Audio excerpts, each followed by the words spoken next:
Now available in paperback and Kindle Unlimited, The Man Crisis.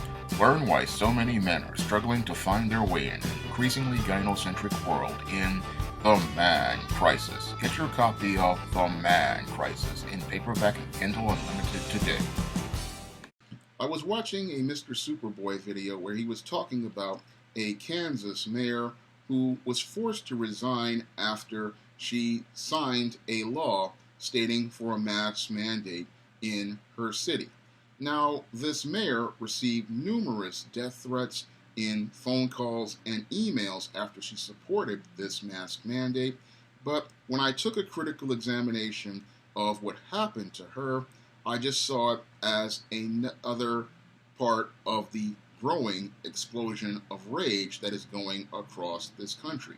Now, many of these politicians really don't understand the gravity of the situation on the ground for the average American, and many of them really don't understand how there's a powder keg getting ready to explode in this country, because with half the country unemployed and almost 12 to 13 million people fearing that they're going to lose their homes as related to an upcoming eviction crisis, tensions are running high in most parts of the country, and those tensions are going to only continue to escalate as politicians continue to try to ramp up restrictions against citizens as related to shuttering their so-called non-essential businesses.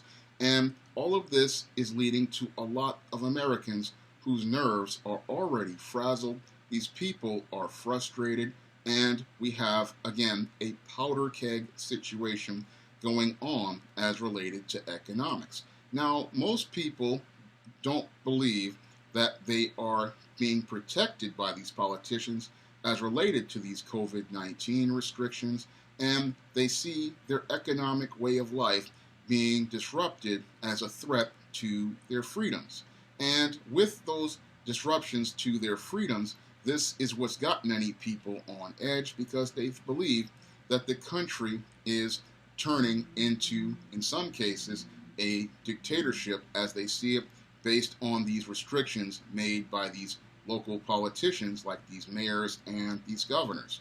And again, many of these mayors and governors really don't understand how fragile and tense these situations are, and how easily these situations can explode the same way they did back in the summer with the murder of George Floyd. Because when you have half the country out of work and half the country struggling to make ends meet and not knowing where their next meal is, or even if they have to have a place to stay, you have people in a desperate situation.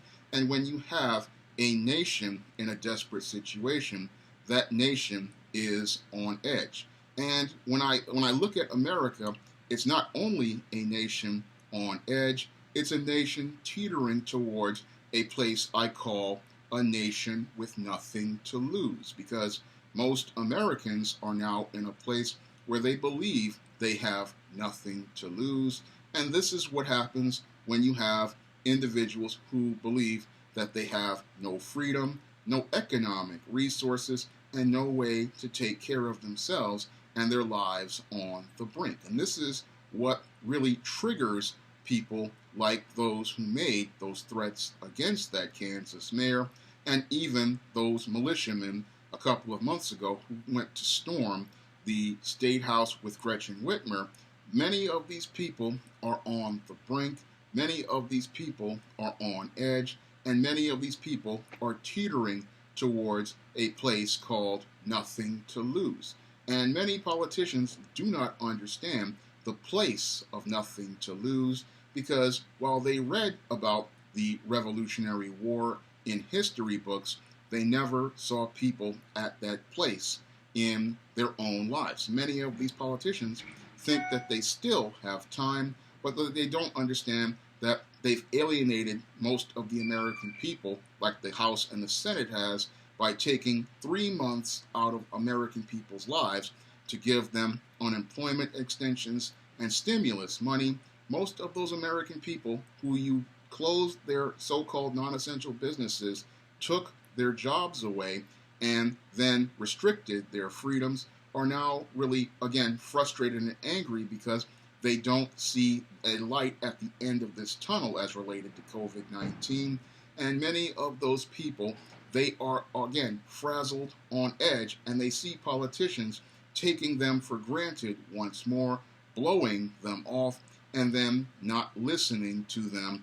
And that's what's got so many people frustrated and on edge, because they feel like their government isn't serving them, because their government practically walked away instead of giving them stimulus money as related to helping them be able to take care of their bills, or give them unemployment benefits extensions as related to the next 3 or 4 months. They left the American people to languish while they had their election for president, Congress, and local political offices. And when they hear from these politicians, they hear things like you want to try to lock them down once again, and they feel like they've been betrayed by their own government. So most of the American people out here, they're deeply frustrated, deeply angry, and they are practically getting more and more fed up with their governments. And I've seen this when, like in California, many of those people out there getting really angry at Gavin Newsom as related to his lockdown. And many of these people in these states are getting tired.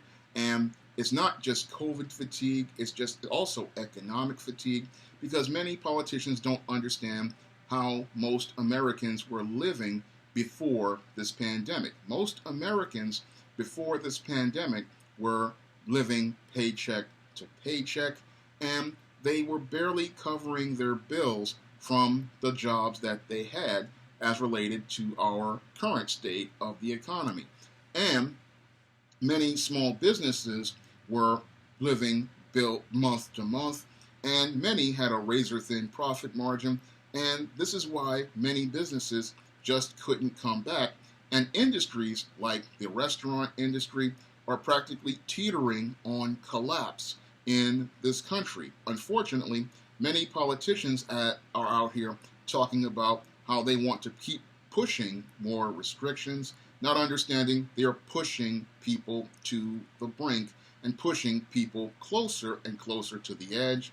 And the more you push people to the edge, the more you push them towards the place of nothing to lose. And that's a very dangerous situation to be in a nation of over 300 million people.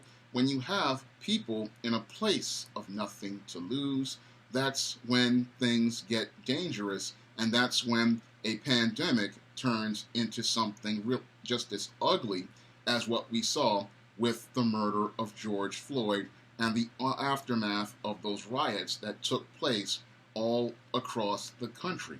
And this is the place that America is in right now, but many politicians are in denial about it, and they keep pushing, not knowing that there's no more room for the American people to stand on, and the more you push, the more angrier you're making these people out here, and eventually we're going to go from a handful of guys defying these orders to people just being in a place where they have nothing to lose. And you never want to have people in a place where they have nothing to lose, because when you have people in a place with nothing to lose, that's when we start to see these disturbing behaviors start to manifest, and that's when we start to see people really going on and making these types of terroristic threats and participating in the type of riots we saw with George Floyd. Because when you have people who have no money, no income, and no way of being able to take care of themselves in an economy that's been shut down, that's when people get desperate, and desperation can make people do things that most people would never think that they would be capable of doing. And that's a scary place that many politicians really don't understand that they're in right now. They don't understand the danger that is out here, and they don't understand because they're not really connected to the American people. There's a big case of cognitive dissonance as related to the struggles of the average everyday American citizen. And while we need to, again, combat COVID-19, we needed a more balanced approach, and we need a balanced approach that actually considers not only our citizens' mental health, it also considers the economic needs of the American people and considers the businesses of the American people. Now, your Congress is sitting there bickering and arguing over how much money that needs to be spent, but all of these businesses do need to be compensated for something that was not their fault. And a lot of the smaller businesses did not get any PPE money or paycheck protection money because corporations got that money. And that's what's gotten so many people frustrated out here. They don't know where their next paycheck is going to come from. They don't know how their bills are going to be paid. And they don't know where their home is going to be. And when you have people like this and they have nothing to lose, it's a situation you really don't want, because a nothing to lose population is the type of population that is something that no one wants to see. But many Americans, again, many American politicians don't understand the big picture, and they don't understand the end game as related to a nothing to lose situation, because a nothing to lose situation is coming sooner rather than later. And again, if you don't get these people some support and some money, then it's going to turn, and you don't really consider their freedoms and stop trying to restrict them so much, you're going to have a nothing to lose situation. This is why I said your Joe Biden needs to get all of these politicians from the state and local governments on the same page, because you have to get all of them to understand that these restrictions are starting to chafe these people. And when you're chafing the American people and they start getting to the point of, again, the nothing to lose situation, it's hard to govern citizens who have nothing to lose, because they have nothing invested in the system, so they have no problem doing things to disrupt the system. That's something many politicians really aren't thinking about as related to things. They're caught up in the statistics as related to COVID-19, not ever thinking about the human costs as related to this virus. And that's always been the big problem with the approach to this virus. We've gotten a lot of people caught up in the statistics of flattening this curve, but they don't understand how they're flatlining the lives of the American people.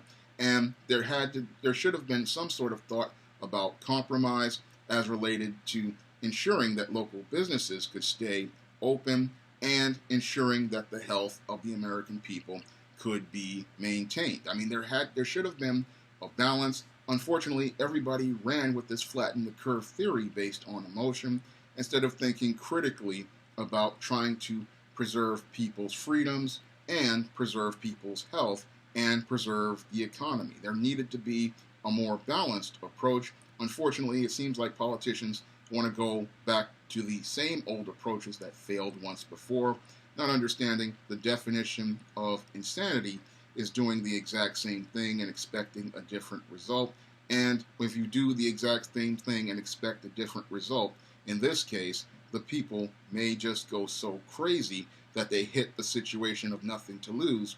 And in the worst case scenario, you have a conflagration worse than the murder of George Floyd and the riots that ensued, and an explosion that may practically rock the country to the point where it teeters towards its own collapse. And if you want to see me make more videos like this, you can donate to my Patreon, my PayPal, or my Cash App by clicking the link in the description box. And if you want to try some of my books, you can pick them up on Amazon.com in paperback and Kindle format. That's all I have to say for this video. You can comment, rate, and subscribe.